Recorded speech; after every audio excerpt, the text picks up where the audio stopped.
अब फरहाना जिस अनजान शख्स से बात कर रही थी वह फरहाना को पसंद करने लगा था। फरहाना भी उस अनजान शख्स को पसंद करने लगी थी। कुछ दिन इसी तरह बात करने के बाद उस अनोन मैन ने फरहाना से उसका एड्रेस पूछा ताकि वह फरहाना को गिफ्ट भेज सके, पर फरहाना अपना रियल एड्रेस नहीं बता सकती थी क्योंकि फ्रेंडशिप कॉल सेंटर का ये रूल था, अगर वहाँ के किसी भी एम्प्लॉय ने अपना रियल एड्रेस किसी से भी शेयर किया तो उसे काम से निकाल दिया जाएगा। इसीलिए फरहाना मस्जिद के पास बैठे भिखारी चाचा को गिफ्ट देने बोलती है। शाम में फरहाना मस्जिद जाती है, वो वहाँ अपने नाम का गिफ्ट देखती है और चाचा से पूछती है, ये आपको किसने दिया? चाचा बोलता है, एक अनजान शख्स ने दिया और वो बोला ये सिर्फ फरहाना को ही देना। अब फरहाना गिफ्ट लेकर घर आती है और अकेले में गिफ्ट खोलकर देखती है, वह उसे बहुत पसंद आती है। अगले दिन फरहाना टाइम से पहले ऑफिस जाने लगती है। तभी उसका शौहर फरहाना से कहता है, आज जल्दी ऑफिस जा रही हो? फरहाना झूठ बोलते हुए कहती है, आज ऑफिस में मीटिंग है इसीलिए सबको जल्दी बुलाया है। फरहाना झूठ बोलकर जल्दी ऑफिस पहुंचना चाहती थी ताकि वह गिफ्ट के बारे में उस अनोन मैन से बात कर सके।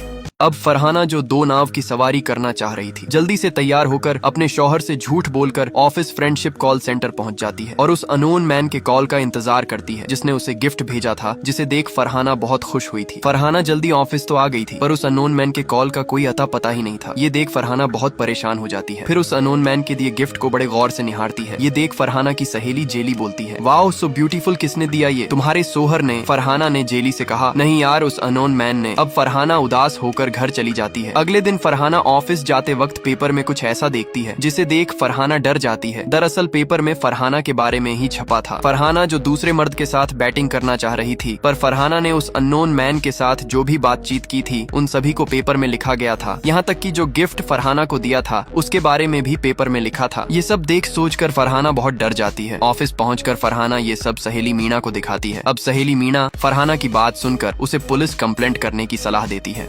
फरहाना जिस अननोन मैन के साथ बैटिंग करना चाह रही थी वो फरहाना को धोखा दे देता है। दरअसल अब फरहाना पुलिस स्टेशन जा रही थी, तभी फरहाना के सिस्टम में उस अननोन मैन का कॉल आता है। फरहाना जो उदास दिख रही थी वो उस अननोन मैन से बातें करने लगती है। इधर मीना फरहाना के आने का इंतजार कर रही थी, लेकिन फरहाना कॉल में उस अननोन मैन को कहती है, अब मुझे आपसे मिलना है और मिल के जानना है कि मेरे बारे में पेपर में किसने ऐसा लिखा था। इधर मिंटू फरहाना की सारी बातें सुन रहा था। तभी फरहाना की सहेली मीना जो बाहर बोर हो रही थी वो फरहाना के पास आती है। फरहाना जो उस अननोन मैन से मिलने की जिद कर रही थी, तभी वो शख्स बोलता है, कल ईद है इसलिए कल हम मिल सकते हैं। तभी फरहाना बातों बातों में ही उस अननोन मैन से उसका नाम पूछ लेती है। अब वो अननोन मैन जो फरहाना से प्यार करने लगा था वह अपना नाम फरहाना को दयालन बताता है। इधर मिंटू जो फरहाना की सारी बातें सुन रहा था वो अब एमडी से कंप्लेंट करने जा रहा था। तभी मिंटू फरहाना की ओर देखता है। फरहाना जो बहुत खुश दिख रही थी। फरहाना को खुश देख मिंटू अब एमडी से कोई शिकायत नहीं करता। अब फरहाना दयालन के साथ मिलकर खेलना चाहती है 2020 का मैच, इसीलिए वो आज घर जल्दी जा रही थी। तभी सहेली सोफी फरहाना से कहती है, कल रमजान है इसीलिए कल तुम मुझे बिरयानी की पार्टी दोगी। इतना कह के सोफी अपने फ्रेंड के साथ पसीने बहाने चली जाती है। इधर फरहाना भी अपने उस अननोन मैन के साथ क्रिकेट खेलने के बारे में सोचकर खुश हो रही थी। तभी मिंटू जो फरहाना के कांड के बारे में सब कुछ जानता था वो फरहाना को ख्यालों में खोया देखता है। अब अगले दिन ईद का माहौल था। फरहाना सभी के लिए बिरयानी बना रही थी, खास करके उस अननोन मैन दयालन के लिए, जिसके साथ फरहाना आज गुलू गुलू करने वाली है। इधर दयालन भी फुल जोश में था। फरहाना बिरयानी बनाकर घर में सभी को खिलाती है। बिरयानी खा के सब फरहाना की खूब तारीफ करते हैं, पर फरहाना बार बार घड़ी को ही देख रही थी क्योंकि उसे दयालन से मिलने जाना था और वो लेट हो रही थी। कुछ देर बाद सभी ईद मनाने के लिए बाहर चले जाते हैं। अब फरहाना जो घर में अकेली थी वो जल्दी से बिरयानी पैक करके सज धज के दयालन से मिलने चली जाती है। इधर दयालन भी रेडी होने लगा था।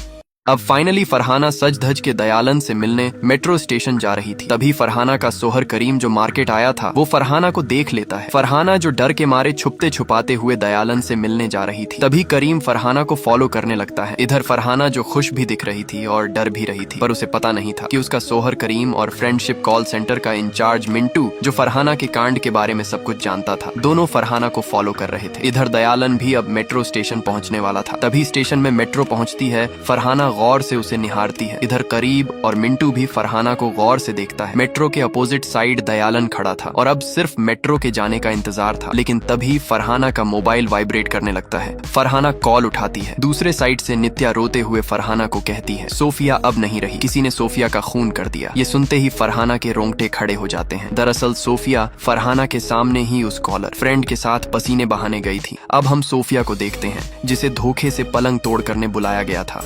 अब सोफिया जिस कॉलर फ्रेंड के साथ 61-62 करने आई थी वो सोफिया का काम तमाम कर देता है। दरअसल सोफिया भी फ्रेंडशिप कॉल सेंटर में ही काम करती थी और वो वहाँ की सबसे सुंदर लड़कियों में से एक थी। यही कारण था कि अगर कोई सोफिया को एक बार देख ले तो वो उसका दीवाना हो जाता था। सोफिया जिस कॉलर बॉय के साथ रात कांड करने गई थी वो सोफिया के साथ ग्रुप में पलंग तोड़ करना चाहता था, पर सोफिया ये करने से मना कर देती है। तभी उस कॉलर बॉय का फ्रेंड सोफिया के संतरे देख अपना कंट्रोल खो देता है और सोफिया के साथ जबरदस्ती करने लगता है और फिर हाथापाई में सोफिया का काम तमाम हो जाता है। इधर फरहाना जो दयालन से मिलने मेट्रो स्टेशन आई थी उसे नित्या कॉल करके कहती है, सोफिया अब हमारे बीच नहीं रही, किसी ने सोफिया का काम तमाम कर दिया। ये सुनते ही फरहाना के रोंगटे खड़े हो गए। दरअसल सोफिया जो थी वो फरहाना के सामने ही क्रिकेट खेलने उस कॉलर फ्रेंड के साथ गई थी। फरहाना जिसे सोफिया के बारे में जानकर 440 वॉट का झटका लगा था, वो अब दयालन से मिले बिना ही सोफिया के बारे में सोचकर रोते हुए घर वापस जाने लगती है। फरहाना जो दयालन से मिले बिना ही चली गई थी वो अब घर पहुंचती है। मोहल्ले वाले फरहाना को शक की नजर से देखते हैं। इंस्पेक्टर जो फरहाना के घर सोफिया के बारे में जांच पड़ताल करने आए थे वो फरहाना से सोफिया के बारे में पूछते हैं, पर फरहाना कुछ नहीं बोलती। अगले दिन फरहाना पोस्टमार्टम ऑफिस जाती है सोफिया के शव के पास। लाश देख सब खूब रोते हैं। अगले दिन नित्या कॉल करके फरहाना को ऑफिस आने के लिए कहती है, पर फरहाना ऑफिस जाने से मना कर देती है। तभी करीम फरहाना को समझा बुझा के ऑफिस फ्रेंडशिप कॉल सेंटर पहुंचा देता है। इधर फ्रेंडशिप कॉल सेंटर में हुए हादसे के बाद सभी एम्प्लॉइज को मीटिंग में समझाया जाता है कि वो कस्टमर से शारीरिक और भावनात्मक रूप से ना जुड़े, क्योंकि फ्रेंडशिप कॉल सेंटर का एक ही काम है और वो है अपने कस्टमर को शारीरिक और भावनात्मक सुख देना, वो भी कॉल के जरिए। इसे पर्सनली पूरा ना करें, नहीं तो आपके साथ भी ये हो सकता है जो सोफिया के साथ हुआ था, ऐसा मीटिंग में बताया जाता है। दयालन फरहाना को कॉल करके कहता है, कल तुम मुझे मिले बिना क्यों चली गई? अब फरहाना जो दयालन से बात करना नहीं